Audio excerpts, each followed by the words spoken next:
Today, we're jumping into one of the greatest business showdowns of all time. Seriously. It's a true David versus Goliath story, but forget the slingshot. We're talking about a crocodile and a shark. It's an incredible story that proves you don't have to fight your rival in the open ocean to win. You just have to own your river. So that's the big question, right? When a global titan with a ridiculous amount of cash shows up on your home turf, how on earth do you even begin to fight back, let alone win? Well, the answer lies in one of the most brilliant, most clever counterattacks in modern business history, a strategy that wasn't built on money, but on something way more powerful.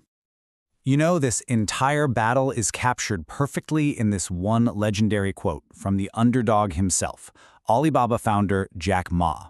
He knew he couldn't beat his opponent by playing their game. No, he had to completely change the battlefield itself. Okay, so let's set the stage. We're in the early 2000s, and the undisputed champ of e-commerce is eBay. And they have their eyes on the ultimate prize, the massive market in China. They were the shark, and they were pretty confident that any river was just a smaller, easier ocean to conquer.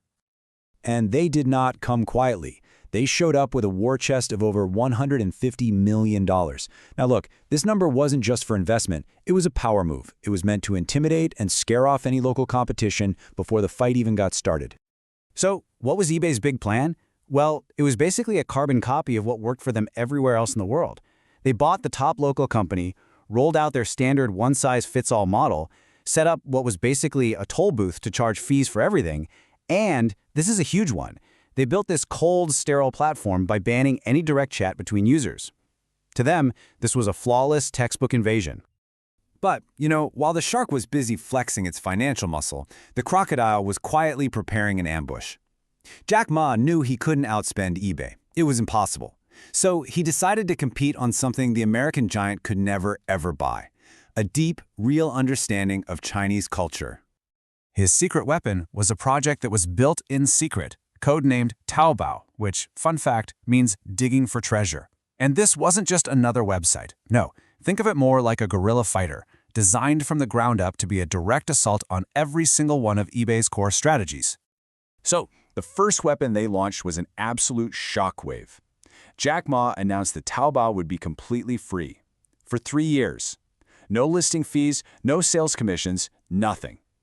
By any Western business standard, this was absolute commercial suicide. But in China, it was genius. It instantly pulled in millions of small sellers who just couldn't afford eBay's toll booth. But here's the thing, being free wasn't going to be enough. Ma had to solve the single biggest problem in Chinese e-commerce at the time, which was a deep, deep lack of trust between strangers online. eBay's model depended on credit cards, which hardly anyone in China had. So Ma's team came up with a truly revolutionary invention: Alipay. And the system they built was just brilliantly simple. When you bought something, your money didn't go to the seller. Nope, it went to Alipay, and they held it safely in what's called an escrow account. Only after you, the buyer, received your item and clicked a button saying, "Yep, I'm happy," was the money finally released to the seller. This simple idea was revolutionary. It single-handedly created the trust and safety that the Chinese market needed to absolutely explode. But the strategy wasn't just about money and payments.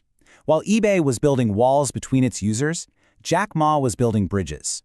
His third weapon was an instant messaging tool called Ali Wang, and it was designed to encourage the very thing eBay had banned: talking to each other.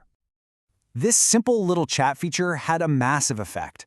Buyers and sellers could actually chat, they could haggle, they could build relationships. It transformed the whole experience from a cold, sterile transaction into a real human interaction, just like you'd find in a bustling Chinese market. Okay, so the stage is set. You have two completely, radically different philosophies about how to do business about to go head-to-head. You've got the global, profit-first model clashing with the local, community-first model. And when you actually lay these two playbooks side by side, the difference is it's night and day. On one side, eBay charged for everything, Taobao was free.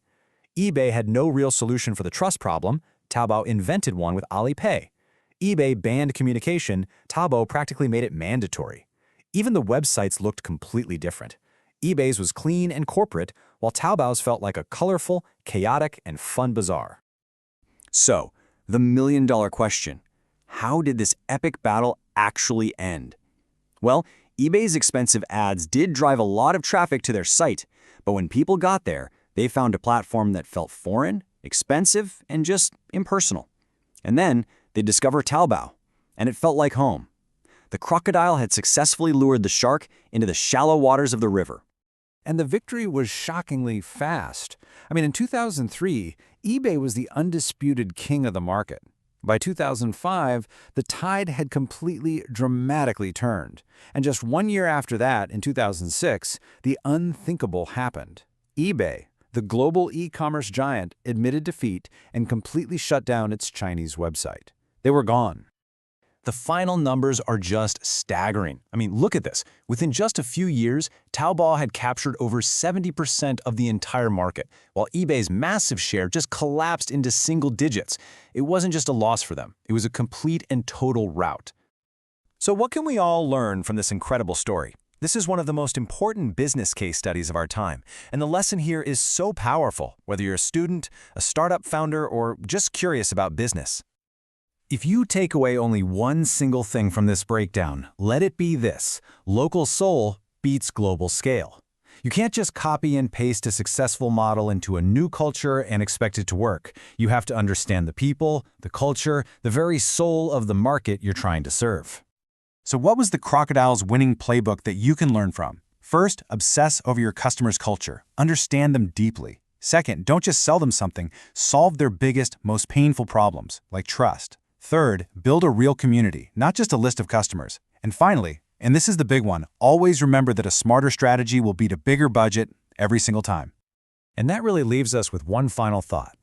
Jack Ma defined his river, and he refused to fight the shark in the ocean.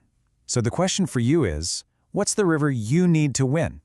What's the unique home field advantage that you have that the giants in your field just can't replicate? If you enjoyed this breakdown and you want more deep dives into the strategies that shape our world, make sure to subscribe to Finologix. Thanks for watching, and we'll see you in the next one.